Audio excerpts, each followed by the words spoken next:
this is kind of related to my last question. What's the meanest thing anyone's ever said to you about your taste in films as a whole or a film in particular? Like, have you ever gotten in a really bad argument with anybody about it that's been actually like left you feeling, ugh? During the blogging days, I would get a few. I mean, I was very good about like deleting and blogging because it's fine to disagree with someone, but Mm-hmm. when you're just being mean and rude, and of course, it was always the anonymous people who would do that. No one in the actual blogosphere ever did it. Right. They were basically just trolls. Um, I would often get a lot of hate, not a ton, but I would sometimes get hate for for liking Shah Rukh. And it was very weird to me Interesting. because there was this subset. It was almost always men. And they Okay. always had this thing where it was kind of like, why do you talk about Shah Rukh films so much on the blog? And it didn't bother them when I talked about, say, like a Ray movie, but they probably didn't even read that blog post because they didn't care. They probably didn't even know who he was. They had no problem with me raving about like Sri Devi or Madhuri or Juhi or any of the actresses I liked. It was really weird. It was almost like the Huh. Shah Rukh posts used to bring some of these people out of the woodwork. And they would say things like, I don't know why you girls. There was definitely a very strong like incelly vibe to those comments where they would Cool. say things like, I don't know why you girls like Shah Rukh so much or something. And pretty quickly I caught on where it was clearly not a criticism of me, and it wasn't even a criticism of Shah Rukh. It was just something strange where I think the amount of fandom that he enjoys and the superstardom that he enjoys, and he's very, very popular among women primarily.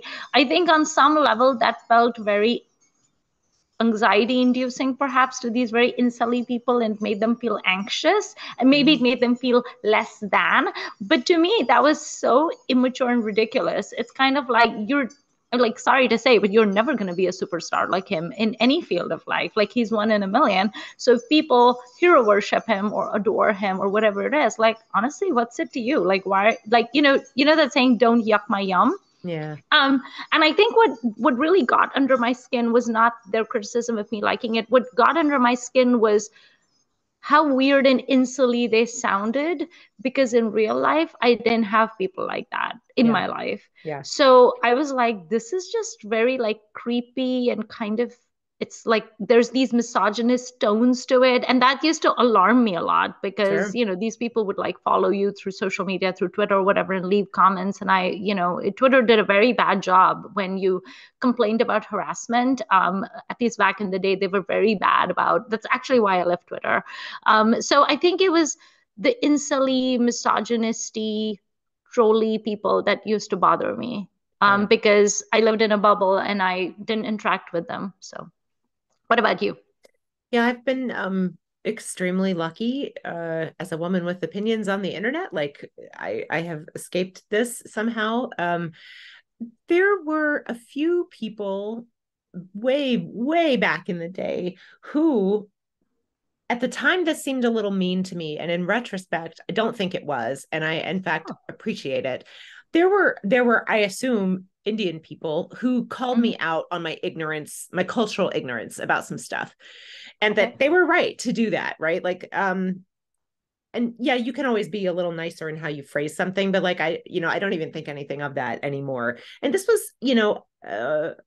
like a lot of middle class white people in the US, I am new to thinking about certain things, and especially about kind of issues around cultural appropriation and some things like that, that I wish I had been much more savvy about much earlier in my life for many reasons, not just related to Indian cinema, but some people would sort of point out that maybe I didn't like something because I didn't have the context to appreciate why it was there.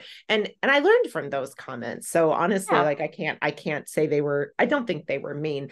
I think people were understandably exasperated with a white person being stupid about something that they loved or knew a lot about, or even if they didn't love, right, on the Right. internet. So that's totally understandable. And I do have some cringe about some of my past self things, but you can't undo it. You can just learn from it. And I've hopefully have been doing that. So I actually kind of I appreciate those people. That was not a teachable moment they had to take upon themselves to do, but they did, and I have learned from it. So Oh, yeah, very cool.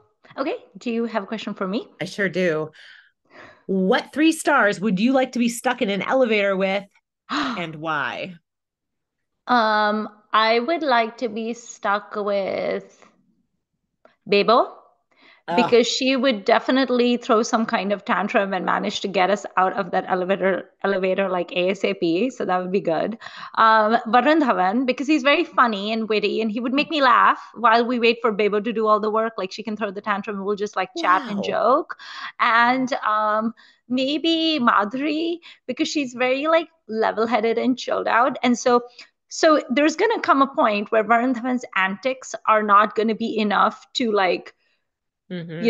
calm me down, because like Bebo's drama antics are gonna like scare me, and I'm gonna be like, oh my God, we're gonna die in this elevator, because I have to overthink everything. And so then I feel like in that moment, Madhuri will go into mom mode, because she is a mom of two teenagers, and she'll Yeah. just like hold my hand and make it all better until Wow. the emergency people can save us. So yes, Bebo, Varun Dhawan, and Madhuri are my picks. Wow. What about you? I didn't think about this ahead of time, and I cannot like put this woman on the rapid fire round on Coffee with Karen. That was a wonderful answer.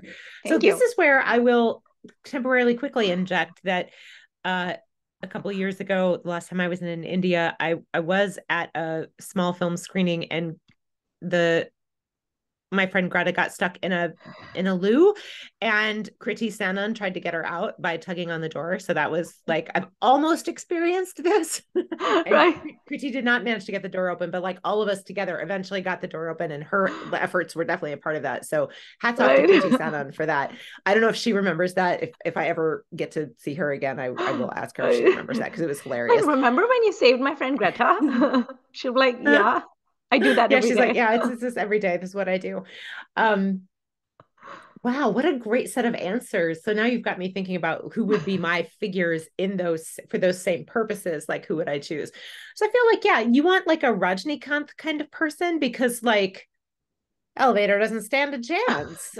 There's no getting stuck in an elevator if Rajnikant is around. Like You just something, touch it, like boop it, and it would open. yeah, or he'll like flip his sunglasses around, or I don't know, something like that. So some kind of like very over the top heroic hero, I think, is going to be great.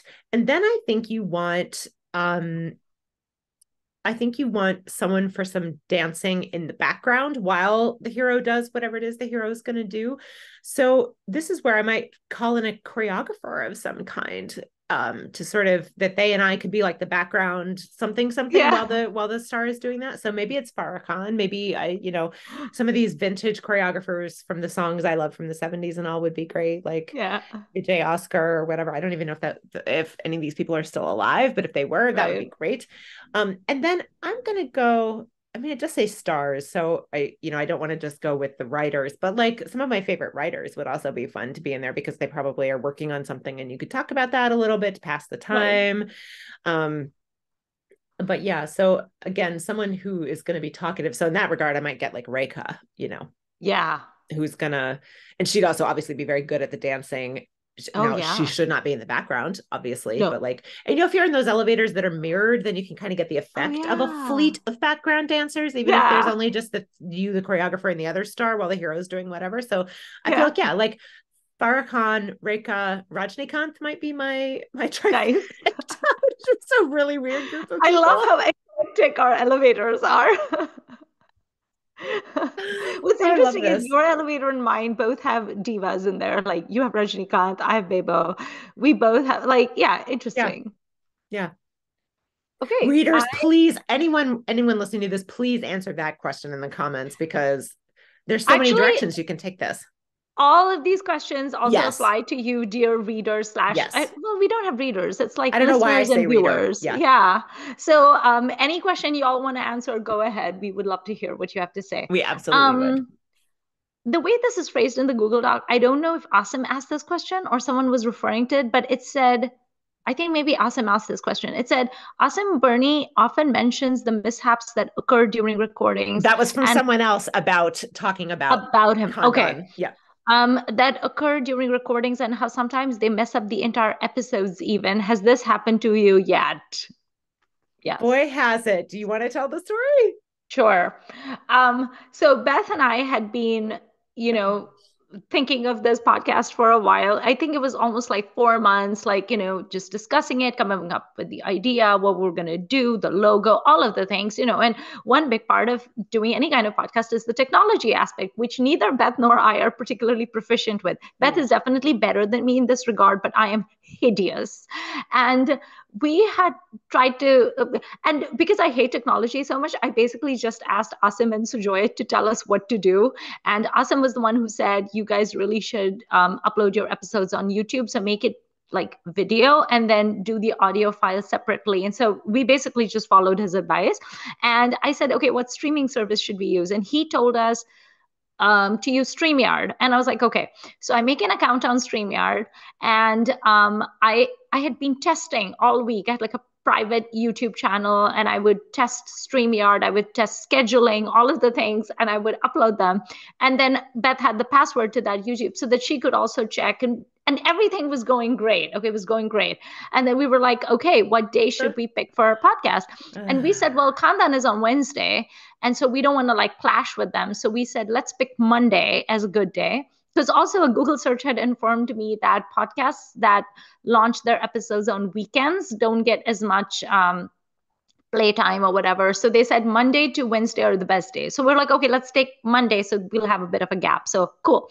What is the first episode going to be? Beth suggested Darlings because it's hard hitting. It's like a great start to the podcast. I was like, awesome. And the big day arrived, and we recorded our entire Darlings episode. We were nervous. We had rehearsed it. I had an entire script in my Google Docs. Nothing was left to chance. And it was my job. It was my responsibility to record this goddamn thing and then put it on YouTube and schedule it. And the schedule time came, and me and Beth are like waiting. We're like, okay, I have like a whole countdown going on in WhatsApp. I was like, okay, 10 more minutes, Beth, 5 more minutes. And I think she was supposed to be at work at that time or something. And it came and went. And there was no episode on YouTube. And I was like, what happened? And then panic. And then I called Sujoy, and then Sujoy was at work. So then I had to text Asim. So then Asim got on the phone with me. And then Asim had to break the news to me because I was like in panic mode. And Asim goes, Pitu, I think you may not have recorded it, or it may not have saved. And by it may not have, it did not. I was like, what do you mean it didn't save? He was like, well, you probably did save it. And I was like, no, I would never do that. Awesome. And then, of course, it had not saved, or rather, I had not saved it. There was some glitch. And then I had to break the terrible news to Beth. And I was like, so yeah, I goofed up. And we're just going to have to like re-record Darlings. And to Beth's immense credit, she did not lose her shit with me. She did not go film me. She did not say it was bakwas. She did not try to throw things at my head. And she was just very like, okay, that's fine. We can do it. And then because we were racing against time, it was already Monday. I was like, well, Tuesday is going to have to be our day then. And then we re-recorded the Darlings episode, and then we figured it out. So, so my job is at a museum. And so I had just kind of at that point finished two plus years of trying to do online programming because of the pandemic, right? So I do work in public programming in part. So I had some experience with Zoom, and nothing catastrophic had ever happened to me at work with this kind of thing, but I had heard a lot of horror stories, and we've all, been in a Zoom program or whatever where something went. So like, in retrospect, I'm 0% surprised that this happened. It just happens. And so we currently are using Zoom, not because it's great, but because it's something we have access to. And I know a little bit about how to make it do certain things. I will actually be looking for some other way to do the video recordings coming up here soon, because there's some changes happening with Zoom that I'm not keen on. But, so fortunately we were able to punt a little bit and get something up. But like, of course this stuff happens, right? And like back in the day when we all just used Skype and recorded Skype, like that always had its problems, or like, there's horrible background noise coming in or whatever. And we know that this podcast does not sound amazing. We are under no delusions about that, but like, it's just, it's hard to even do the most basic of things sometimes. So. Right. Okay. Did you have a question, Beth? Yes. What is your dream film project to cast and to staff? And I can come back to you if you want. No, I know. On that. Okay, let's hear it. And this is definitely a dream, and this will always, I think, remain a dream because multiple big names in Indian cinema have basically talked about how impossible this is going to be. But I would love it if someone did a Lord of the Rings style trilogy or tetralogy of the Mahabharata. I think that would be so excellent because I loved B.R. Chopra's Mahabharata when I was growing up, the TV show, and I've seen every single episode of it. We had like the VHS tapes and everything, and it's so spectacular. The acting in it was so good. The writing, of course, is like phenomenal because it's hello, the greatest epic. But I would love to see the Mahabharata and in a film form. Amir Khan has talked about how it's his dream Mm, project and how it's impossible to cast. It's too huge. I yeah. mean, you can make a TV show out of it, and B.R. Chopra did make a very successful one, but it's very, very hard to do it as a film. But I feel it would be really awesome. I mean, you would have to like cut a lot of stuff and truncate it, to be able to do like even a trilogy or tetralogy, but Yeah. I think it would be so great. Satyajit Ray also has spoken about it. I saw an interview of his where he said he would love to adapt the Mahabharata, and he talked about how almost impossible it's a gargantuan task, and he said that the most he can think of doing is like taking a part of it, like Sure. sorry, one little story, and making like the chess scene. He specifically spoke Uh, about how he would like to take the chess scene, but yeah, but I don't know if it'll ever get made. wow. And who's going to be in it? I mean, there's just so many people you could cast, like just all the best people. I really wish Oh, poor Pitu. Mm.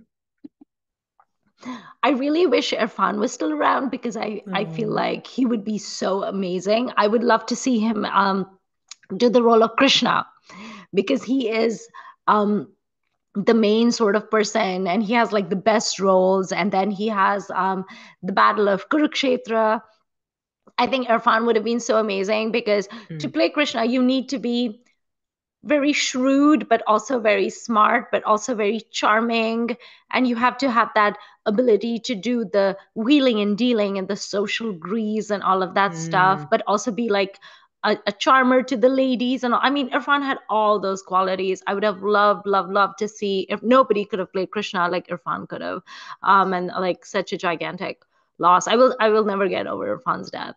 Mm. But yeah. What is your dream project? I feel like I have Well, an idea. yeah, I've talked about this a little bit, and this actually went around on Twitter a couple months ago, this prompt. And so I dug up what I had written for that, and I stand by it. So I don't have too much of a thought about story other than I want it to really be appropriate to the people who are in it.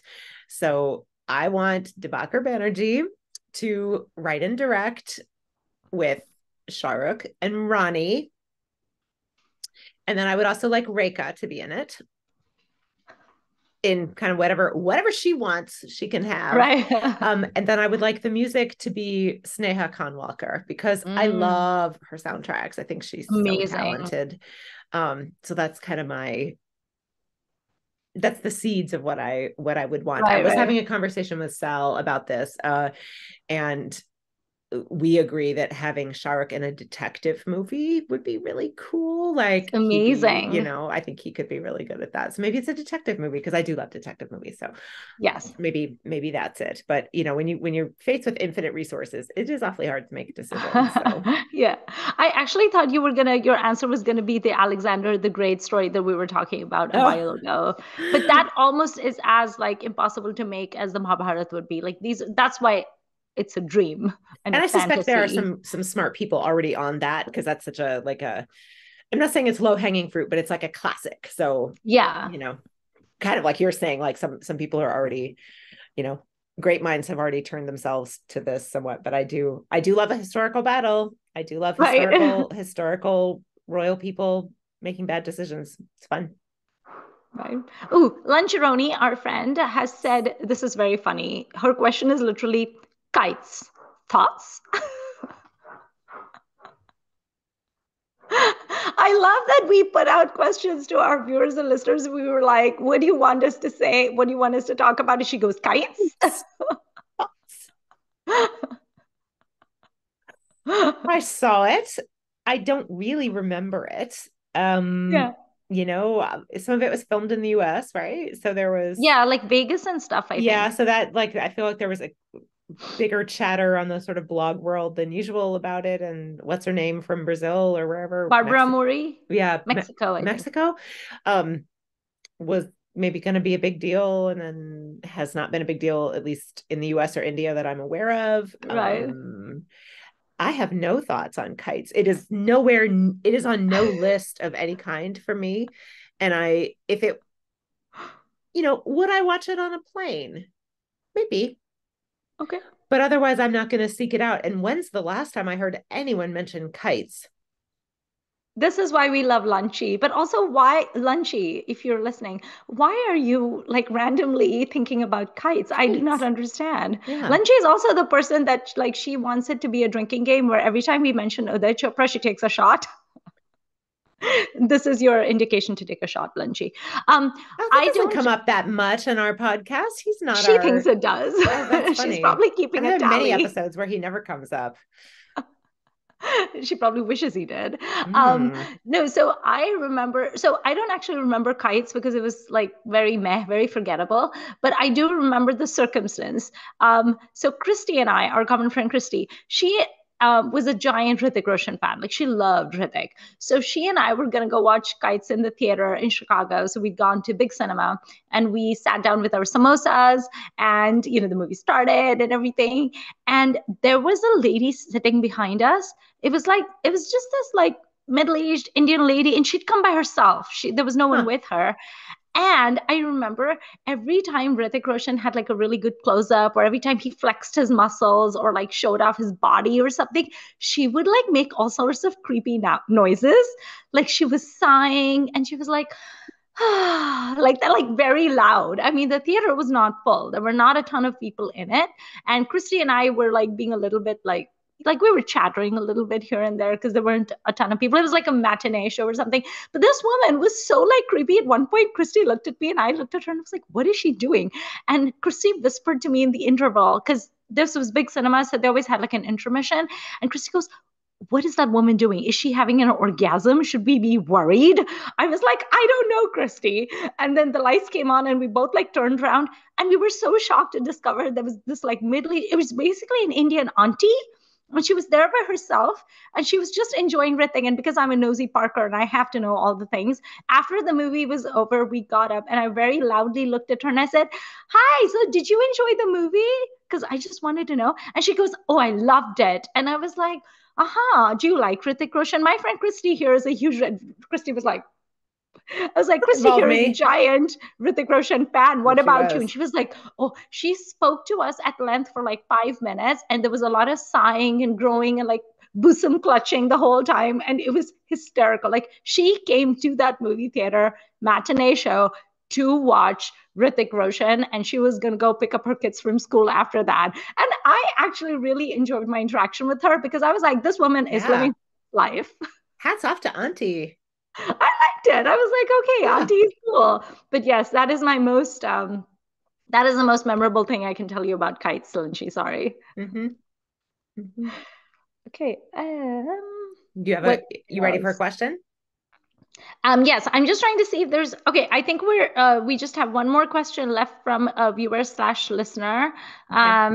And then maybe we'll get through and then we'll just ask us our own Okay. questions. So Rupa, whose name is Rin Himmel 07, said, when are you going to talk about Sunny Paji movies in your podcast, Pitu? Oh, And when are you going to talk about Shashi Kapoor ones at Beth Loves Bali? Both episode was my favorite. Love your podcast. Great job, oh, both. that's so So when kind. are you going to talk about a Shashi Kapoor movie, Beth? Well, I think we need to decide on what angle we want to take to get Yes. to a Shashi movie, and it could just be like, here are some of our favorite stars as filming ladies, so we could do it that way. It would be Yeah. extremely funny if we could. I mean, there must be a film where Shashi plays Sunny's dad or something, but like Possibly. that's not going to be the thing because that's not going to be No. peak Shashi. So maybe we should just do that. I'm sure there's a way to link them, so we'll have to think about that. But anytime. We have an episode coming up that I think will be the next one we record, where I am actually thinking about bringing a Shashi film quite considerably. So we shall see. But That's exciting. I mean, I take no prompting to to be ready to talk about a Shashi Kapoor film. But it is true that I've not seen any of these in quite some time, and I do really need to revisit them. I have most of my favorites on DVD. I still have a DVD player. I will be very excited to watch them because that is a gift that keeps on giving for me. So yeah, any time. And if there are any particular Shashi films people want to hear us talk about, please obviously tell us, or Sunny Pajay films, because I am very undereducated in Sunny films. I've only seen a couple. So I think this will be one of those cases where I have a homework assignment and I will be very eager to complete it. I love Sunny Pajay so much. I actually do want to go and see Gadar 2 in the cinemas. It has been crushing it. I think it's already made like 300 crores or something. Why haven't you seen it yet? Amazing. I just have so much on my plate right now, but I do need to see it. You do. And I will. But I'm very excited. Oh, the other thing is also like the local theater that I go to see all my movies. So the town that I live in does not have a lot of Desi people. And so the theater that I go to does have Bollywood films, but there's not a lot of us. So if I watch Gadar 2, I really want to go to a town like Fremont, which is fairly far away from me, because I want to experience that with like a full crowd full of people. So I don't want to do like a matinee. I want to enjoy Gadar 2 at the most. I want to enjoy the hand pump scene. So I'm very excited. But I heart every single thing that Sunny Pajay posts on his Instagram. He's so darling. I love him. Okay, you have a question for me. Yes, I believe this is the last one on my list.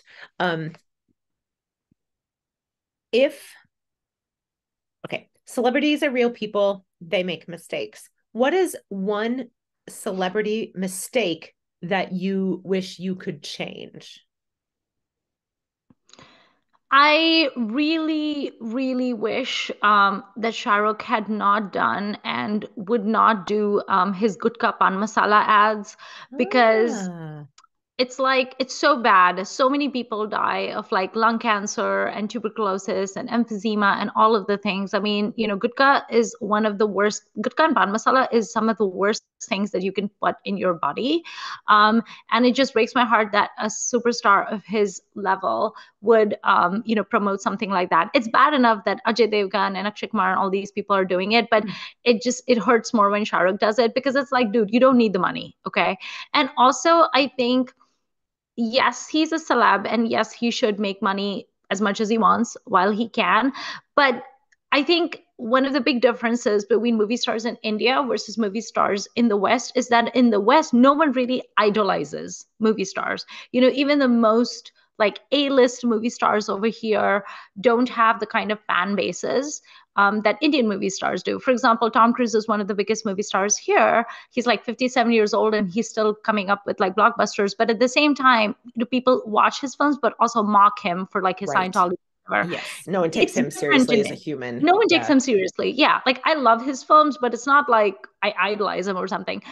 The difference is that in India, you have so many people who are, uneducated, or they live in villages, or they don't have access to information, and they really, really look up to these people. And so when you have someone of Shah Rukh's stature advertising something like Vimal Pan Masala, whatever, there's going to be people out there, 16-year-old kids or 14-year-old kids who are going to go and buy it because he advertises it. And so every time I just find that so disappointing. It's like, please don't do that. Please be better than this. I don't know what he gets out of doing it. And it is the one bone I have to pick with him. And it's a very big bone. Like, I don't like it at all. So yeah, I wish he would stop. Yeah. What about you? I didn't think about this one ahead of time. So what's come to mind for me, I don't really know enough to be saying this, but I'm going to say it anyway. Salman Khan, live your life differently, sir. Terrible. I suspect there are people who are worse than he is, but he's pretty bad as a human being. And I don't know his biography enough. He's being inhuman. Right. Is there a point at which this stuff started? Like, is there one thing you could isolate as the mistake that set him down this path of manslaughter and physical abuse? And if so, let's undo that. I don't have strong feelings about him as a performer. I don't care one way or the other. I don't think he's great at anything as a performer. But I don't think he's awful. Yeah. Um, his little cameo in Pathan, for example, is the right amount of him for me. I do not want any more than that. I didn't even need that, but like obviously it's fun. Um, he, but he's a bad human. Yeah. And yeah. Okay. I think you are done with your questions for me, right? I believe, yeah. The other one I have is not very good. So because we know not all the coffee with Karin questions are really worth doing, so we will skip Right. the last one on my list. The worst coffee with current question is always, it's so rude. It's the one where he says, if you were forced at the point of a gun to have a gay encounter, I'm like, excuse you, that's terrible. Okay, which filmy house do you want to move into? I know you and I both have strong feelings about filmy I houses. do, and I don't want to repeat myself from an episode just recently, but I'm still thinking about the Chatterjee's house in Rocky or Rani. That house was so gorgeous in So ways nice. that I very specifically loved. But barring that, I would say yeah, a lot of the it's for me it's the Bengali houses. Right. As they show up in Hindi or in Bengali films. I just think there's something about the like that very dark wood furniture, and I think they are beautiful. But there are many, many, many filmy houses that I think are gorgeous. Some of them I don't really want to live in, but I would love to visit. And fortunately, I have to say here that on my very first trip to India, I stayed in a hotel that had been a royal palace outside Mysore. And that shows up in movies all the time. I have seen it in Right. at least a dozen films, and I'm always like, oh, oh, oh. So that, and it's not one of the like super swank ones or anything. It's not like staying Right. in some of the places in Rajasthan, but it is extremely satisfying to see on film a place that you've spent some time. And so, yeah, any of those would be fun, and I would gladly even have one of the ridiculous. So there's a type of filmy mansion that to me looks like you took a sort of stereotypical American wedding cake and you turned it inside out so that the Right. white frilly plaster was on the inside and it was like a Yeah. really big room. So I would even gladly live in one of those. It's like not to my taste at all, but like the idea of living in a filmy mansion is like great. There's also a 70s house that shows up all the time that has just the most eye-popping, brain-boggling combinations of wallpaper and pattern and texture that I've ever seen. And I will try to put some links in the notes to some of my blog posts where I've cataloged it because I am obsessed with that house. I think it has to be a real house. I don't know, but Mm. it's got some nautical stuff happening, but then it's also got a lot of geometric stuff, and it's got like bright pink sofas and like a round bed and like open Yeah. stairs. It's got a little bit I of think I everything. know the It's one really you're talking choice. about. It's never someone super amazing's house, if I recall, though maybe it's been a villain's house once or twice, but like it's not like, oh, the rich hero, that's not his house. But it is eye popping, and I respect its madness. Right. What's Nice. yours? I really like the old-fashioned actual houses from films like have you seen Trakal? Mm-mm. It's this old-timey art film. It has like Nina Gupta in it. It's from the 70s and it's set during the Portuguese occupation of Goa. Ooh. And it's set like it's shot in an actual house from that era. And it's absolutely beautiful. Like I used to watch Trakal just for the house. I mean, the movie's really good too, The house in but it's Dear very Zindagi is beautiful. really beautiful too, That's nice right? So too. Yeah. yeah, yeah. There's also, did you watch this TV show? It was on streaming. It was called Typewriter. No, I remember it existing though. It had a gaggle of like kids in it and everything, and Hmm. that was set in Goa, and that was also a really beautiful house. I would love to live in the house from Typewriter. And then another house that I really loved was the house from Brahmastra, where they all sort of like convene or whatever. Like that's where I Oh mean yeah, Gurukul, I guess in the it was. woods. Yeah, in the Yeah, mountains. in the woods with like the glass and everything. That was really pretty. Hmm. So those would Hmm. be my dream houses. I have another question for you. Um, a good movie, like a movie that you like, but you cannot bring yourself to rewatch it Oh, for whatever reason. okay. this comes to mind and is actually not quite true because I have rewatched it once, but I don't think I can do it again, is Bulbul. Yes. Because I have recently become friends with someone who loves horror films, and he was asking me about Indian horror films. And I said, I really think you should watch Bulbul. And he said, great, come over and watch it. And I was like, yeah. So the thing No. is, I'm going to need you to watch that by yourself. And you can text me while you watch it. I'll be there with you in spirit, but I don't know if I can watch that again. Or if I do, I'm going to have to, during certain parts. But that one's been on my mind recently. So I will say that. There's also a Okay. handful of films that I almost don't want to watch again because watching them was so perfect, you know? Mm, Um, so, and I probably have actually rewatched them, but there's quite a few where I just think what a great experience that was, especially if I got to see it in the theater, right? Like that kind of specialness of being, and you're just like, yeah. I'm going to keep that just the way it was and Yeah. leave it there forever. So yeah, occasionally, but yeah. For me, that movie would have to be Sairat. It is my favorite regional movie of all time and like one of my favorite Est movies. Um, it's so amazing until the end, which is just so heartbreaking and terrible. And I don't want to spoil it for anyone who has not seen Sairat because you really should watch it. It is amazing. Um, but I don't know if I can go through that again. Like after I watched Sairat, I was like, I was a mess. I like to cry, but I don't like to like sob into my pillow for like 4 hours straight. So You're I so want to watch it picky. again. I know. I like want to cry a little bit. So I want it to be like a cathartic cry, not like the world is like not like existential angst cry. I don't Right. want that. So I keep thinking I want to like rewatch it because it was so amazing. But then I'm also like, no, I'm just gonna be depressed if I watch it. So I watch the songs on YouTube all the time Mm, because the soundtrack by Ajay Atul is so great. But I don't know if I have the moral fortitude to go through that again.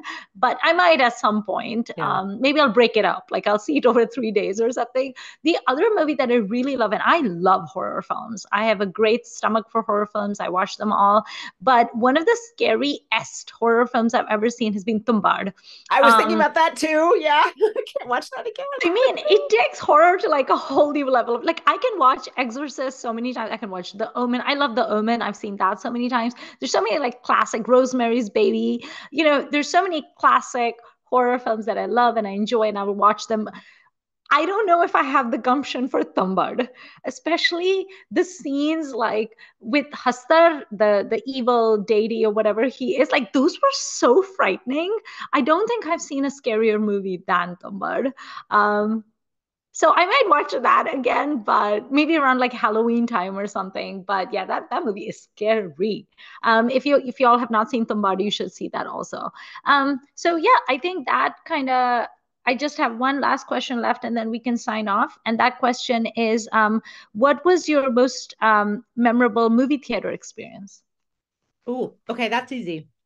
So very early in my under beginning to explore Hindi cinema, the town I live in hosts Roger Ebert's film festival because he's from Ah, here. And when he was still alive, he came down from Chicago and was at this film festival. And the first year I started, the first like right couple months after I had first started watching Hindi films, the film festival took place, and he showed Tal. oh, okay. And for those who don't know this festival, and why would you necessarily? It's called Overlooked Films. So these are films that he thinks for some reason have not gotten the attention they deserve, and he feels very strongly that musicals are in the U.S. are largely overlooked.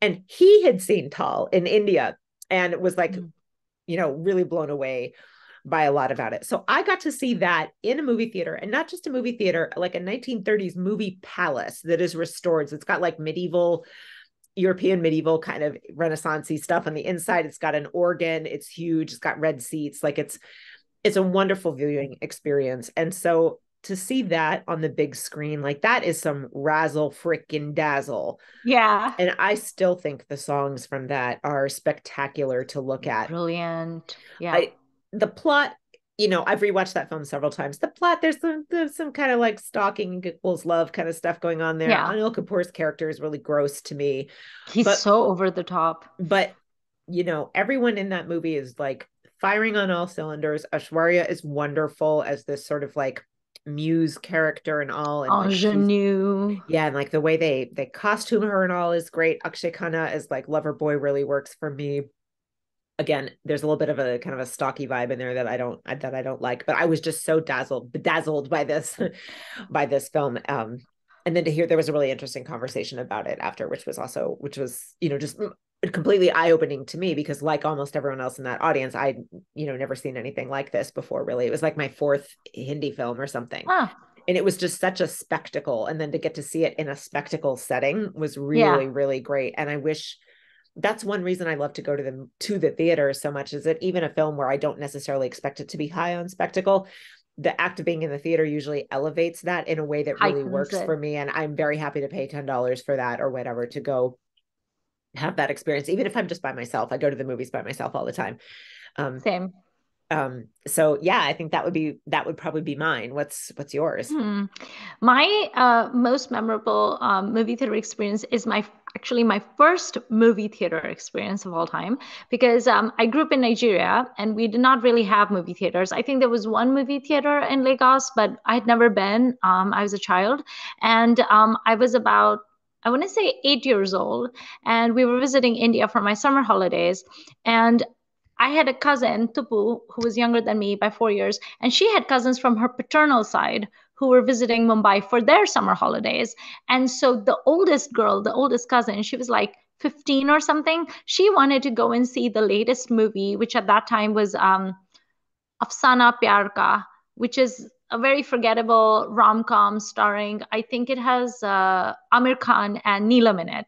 And so she really wanted to see that movie. And I'd never seen a movie. My baby cousin had never seen a movie like in a movie theater. So she said to all the grown-ups, she was like, can we go to the movie theater? And I'll take the little ones and I'll like take care of them. And clearly the parents had enough faith in her that they were like, sure.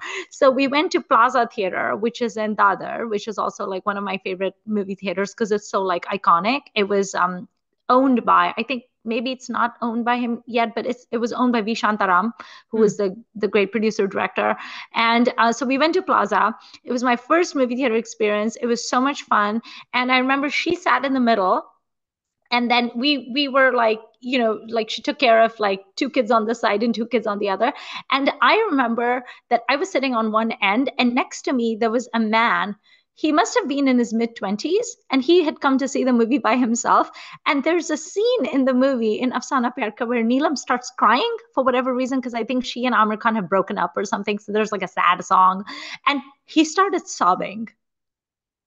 He was like legit sobbing, like loudly sobbing. And it was so perplexing to me because like I was like, what is happening to that man? He had like his rumal out and he was like weeping into it. And I was just like, why is he crying? It was the strangest thing. But he was such an engaged, like I still think about this young man sometimes. Like he was such an engaged viewer. Like there's a song in that movie, Tip Tip Baarish Shuru Ho Gayi. It's like Amir Khan does this sort of Charlie Chaplin-esque like tap dance sort of thing in the rain.